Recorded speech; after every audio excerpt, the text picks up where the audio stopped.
सुप्रभात है मित्रों। आज के एपिसोड की शुरुआत में हॉन्टेड हाउस के अंदर डोडो के अंदर का राक्षसी जादुई मणि जाग गया था और डोडो इस कारण बेहोश हो गया था। तब मास्टर होंग डोडो के पास आते हैं और वो डोडो को बेहोश हालत में पाते हैं। मास्टर होंग डोडो को अपनी गोदी में उठाकर कहने लगते हैं कि बच्चा मैं आ गया, अभी फिक्र की कोई बात नहीं, मैं तुम्हारे अंदर का राक्षसी जादुई मणि को शांत कर दूंगा, उसके बाद मैं तुम्हें तुम्हारे डेरा को सौंप दूंगा। मैं नहीं चाहता कि तुम्हारे अंदर का मणि जागने के कारण किसी भी मासूम इंसान को कोई भी मुसीबत उठाना पड़े। इस बार तो मैं तुम्हारा मदद कर रहा हूँ और मैं ये चाहता हूँ कि तुम और तुम्हारे डेरा भी मेरा थोड़ा ध्यान रख दिया करे। मैं तो इस इंसानी दुनिया में बारबेक्यू करने के लिए आया था, सोचा था कि खाऊंगा पीऊंगा मस्त रहूंगा, पर कोई बात नहीं। तब हम तैन को देखते हैं। हॉन्टेड हाउस में धमाका होने के बाद वो पागलों की तरह डोडो को ढूंढने लगता है। बाई जीन जो तैन को शांत करवा रहा था। तैन तब बाजिन के ऊपर चिल्लाते हुए कहने लगता है कि मुझे मत रोको, डोडो को ढूंढने दो। क्या डोडो तुम्हारा बेटा नहीं है? और संग के मॉम डैड तब संग को अपने गोद में लिए जल्दी से जाकर हॉन्टेड हाउस का मैप लेकर आते हैं और तैन और बाजिन से कहने लगते हैं कि हमने हॉन्टेड हाउस का मैप लेकर आए हैं और इस मैप को देखकर लग रहा है कि इस हाउस में हर एक रास्ता एक दूसरे से जुड़ा हुआ है, तो फिर हम डोडो को आसानी से ढूंढ लेंगे। उसी वक्त तैन को अपना मास्टर होंग दिखाई पड़ जाते हैं। मास्टर होंग तब डोडो को अपने गोदी में लिए तैन को देखते हुए इशारों से कहने लगते हैं कि तैन तुम फिक्र मत करो, मैं डोडो को ठीक कर दूंगा और तुम किसी को बताना मत मेरे बारे में। उसके बाद मास्टर होंग डोडो को ठीक करने के लिए हॉन्टेड हाउस के एक कमरे के अंदर लेकर चले जाते हैं। तब हम तैन को देखते हैं जिसके जान में जान आता है ये जानकर कि अभी उसका बेटा ठीक हो जाएगा। बाजिन भी तब मास्टर होंग के तरफ देखने ही वाला था, पर तैन बाजिन को मास्टर होंग को देखने नहीं देता। तैन तब बाइजिन को डिस्ट्रैक्ट करने के लिए कहने लगता है कि बाइजिन तुम मुझे माफ कर दो, क्योंकि थोड़ी देर पहले मैंने तुम्हारे ऊपर चिल्लाया। तो फिर चलो हम जाकर हमारे बेटे को ढूंढते हैं। तैन तब सोचने लगता है कि मैं मेरे बेटे को ठीक करके रहूंगा, चाहे उसके लिए कुछ भी करना पड़े, क्योंकि मैं मेरे बेटे का बेस्ट पिता हूँ। फिर बाइजिन संग के मॉम डैड से कहने लगता है कि तो फिर ठीक है, हम लोग हॉन्टेड हाउस के मैप के अकॉर्डिंग डोडो को ढूंढते हैं। आप लोग एक काम करो कि दूसरी तरफ जाकर उसे ढूंढो और मैं और तैन दूसरी तरफ जाकर डोडो को ढूंढते हैं। तैन फिर से सोचने लगता है कि मास्टर होंग जल्दी से मेरे बेटे को ठीक कर दे, क्योंकि इस हॉन्टेड हाउस का रास्ता एक दूसरे से जुड़ा हुआ है, तो फिर इन लोगों को ज्यादा देर नहीं लगेगा डोडो को ढूंढने में। अगले सीन में हम देखते हैं कि जाओ डाओ और उसके वर्कर लोग हॉन्टेड हाउस में धमाके के बाद लोगों को हॉन्टेड हाउस में से सही सलामत बाहर निकल रहे थे। उसी वक्त मुंह राक्षसी जादुई मणि की एनर्जी को महसूस करते हुए वो हॉन्टेड हाउस के अंदर दाखिल होता है। तब मुंह की नजर दूर खड़ी हुई तैन और बाइजिन के ऊपर पड़ती है, पर वो लोग मुंह को नहीं देखते। मुंह तब याद करने लगता है कि उसे ऐसा क्यों लगता है कि 2 साल पहले तैन के वजह से वो पहाड़ के नीचे आकर ऑलमोस्ट दबने ही वाला था और जिसके कारण उसने अपना कुछ कल्टीवेशन पावर खो दिया और साथ में अपना राक्षसी जादुई मणि भी खो दी। मुंह तब अपने मन में कहने लगता है कि उसे पक्का यकीन है कि उसका राक्षसी जादुई मणि तैन ने ही ली है। ऐसा इसीलिए क्योंकि मुंह जब पहाड़ वाले इंसिडेंट के बाद वो ठीक हुआ तब उसने ढूंढना शुरू किया कि किसके कारण उसके साथ ऐसा हादसा हुआ। तब उसे एक क्रिमिनल रिकॉर्ड मिलता है जिसका नाम है द जुलाई फायर एक्सीडेंट। और बताओ ये क्रिमिनल रिकॉर्ड किसका हो सकता है तैन भाई साहब का। मू को तब पता लगता है कि ऐसा कोई गुनाह नहीं जो तैन ने ना किया हो, और साथ में इस क्रिमिनल रिकॉर्ड में डोडो का भी नाम ऐसा सस्पेक्ट शामिल था, क्योंकि तैन जहाँ भी जाता था वो अपने बेटे डोडो को लेकर जाता था। तब मू अपने मन में कहने लगता है कि वो तैन ही है जिसके कारण उसे 2 सालों तक मुसीबतों का सामना करना पड़ा, क्योंकि तैन जुलाई फायर एक्सीडेंट में शामिल है। मू तब गुस्से में आ जाता है और तैन की तरफ देखते हुए अपने मन में कहने लगता है कि मुझे एहसास हो रहा है कि मेरा राक्षसी जादुई मनी इधर किधर ही है। वो तैन ही है जिसके वजह से मैंने मेरा कुछ कल्टीवेशन पावर को खो दिया, और वो तैन ही है जिसके कारण मैंने मेरा राक्षसी जादुई मनी की आधे टुकड़े को खो दिया। फिर मू तैन की तरफ तैन को मारने के लिए बढ़ने लगता है, पर वो ऐसा करता नहीं। उसी वक्त धमाके के बाद लियो हॉन्टेड हाउस से बाहर निकल रहा था, तब वो अपना मास्टर मू को देख लेता है। लियो तब अपना मास्टर मू को दौड़कर जाकर हक करके कहने लगता है कि मास्टर मू, मैंने कभी नहीं सोचा था कि मैं आपको यहाँ दोबारा देख पाऊंगा। मू तब चौंककर सोचने लगता है कि ये बंदा कौन है, इसका एहसास मुझे इतना जाना पहचाना क्यों लग रहा है।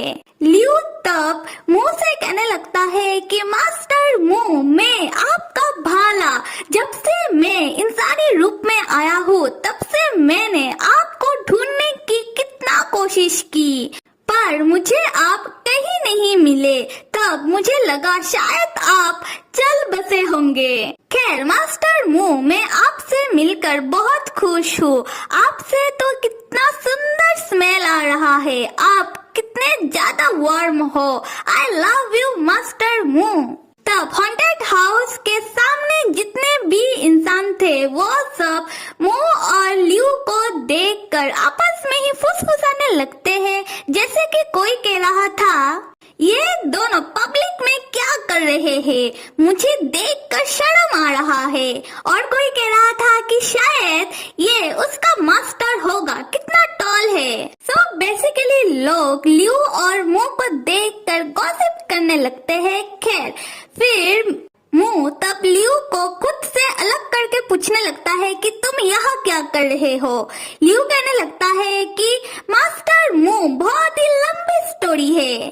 तब हम बाइजिन को देखते हैं जो उन लोगों की पीछे से जा रहा था, पर वो मुंह को नहीं देखता, पर लियो बाइजिन को देख लेता है और वो मुंह का हाथ पकड़ के हॉन्टेड हाउस के सामने से ले जाने लगता है और कहने लगता है कि मास्टर मू, मुझे आपसे राक्षसी जादुई मनी के बारे में बात करना है, और मुझे पता है कि वो मनी अभी कहाँ हो सकता है।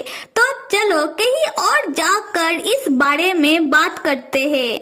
दूसरे सीन पर मास्टर होंग तब डोडो के सामने बैठकर कुछ मंत्र पढ़ने लगते हैं। तब मास्टर होंग सोच रहे थे कि मुझे अभी सिर्फ आधा घंटा चाहिए जिससे मैं डोडो को पूरी तरह से ठीक कर सकूं। फिर मैं तुरंत ही यहाँ से चला जाऊंगा।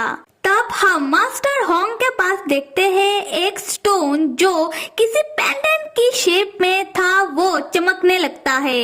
मास्टर होंग तब अपना चमकता हुआ स्टोन को देखकर चौंक कर कहते हैं कि ये क्या, ये स्टोन तो चमक रहा है, इसका मतलब फैन आसपास ही है।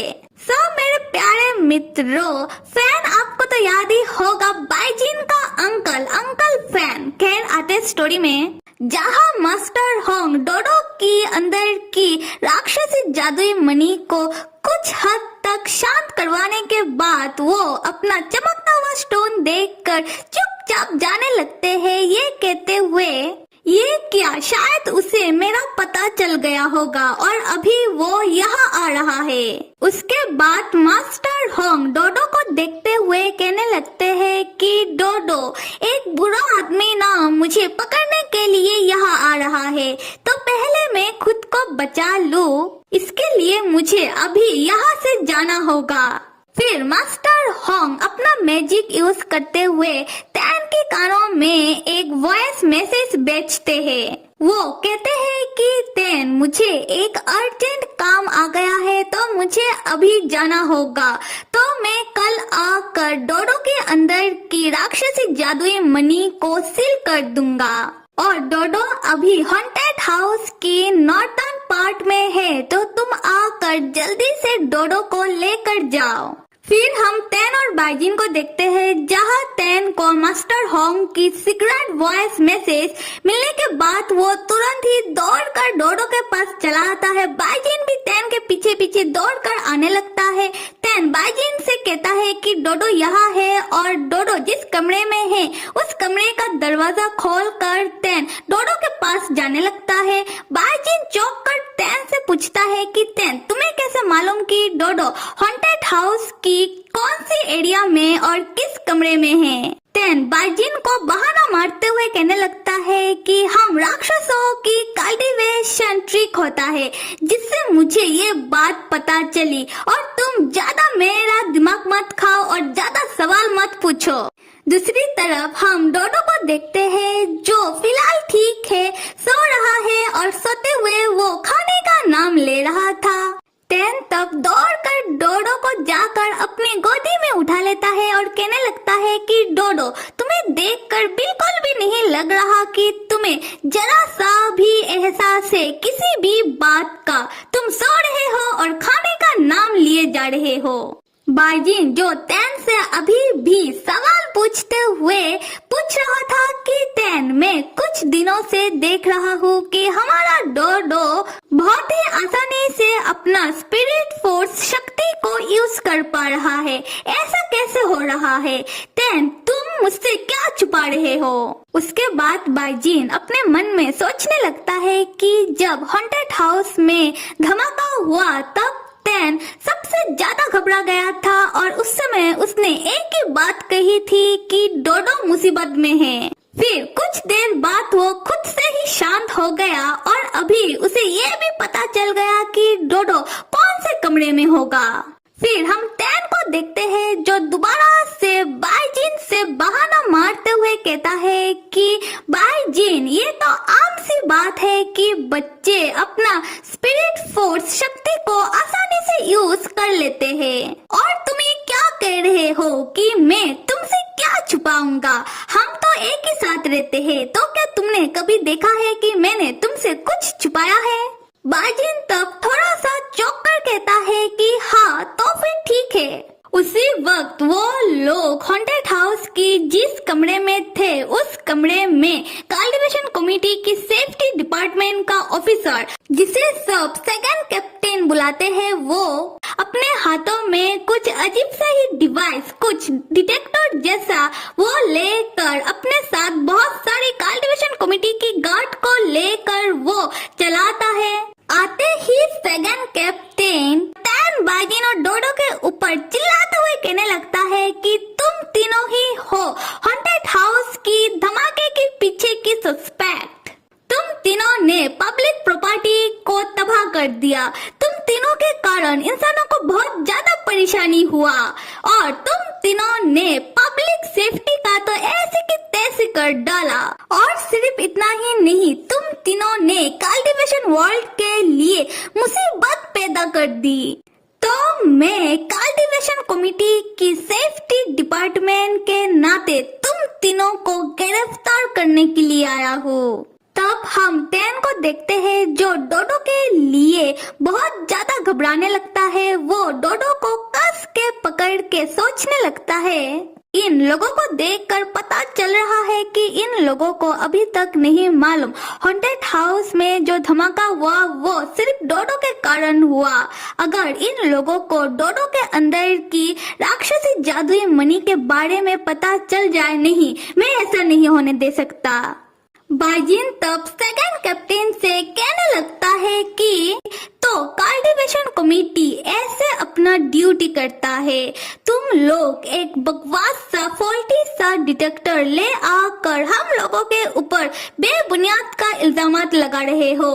तुम लोगों के पास क्या कोई सबूत है? सेकंड कैप्टन कहता है कि हॉन्टेड हाउस का सीसीटीवी धमाके के कारण टूट गया है। हाँ, हमारे पास कोई सबूत नहीं है, पर इस डिटेक्टर को स्पेशली ऐसे ही किसी सिचुएशन के लिए बनाया गया है और ये डिटेक्टर तुम लोगों के ऊपर ही पॉइंट आउट कर रहा है। उसी वक्त जाओ डाओ सेकंड कैप्टन के पास दौड़कर आता है और कहता है कि सेकंड कैप्टन, आप यहाँ क्या कर रहे हो और आप आपके साथ ये क्या लेकर आए हो?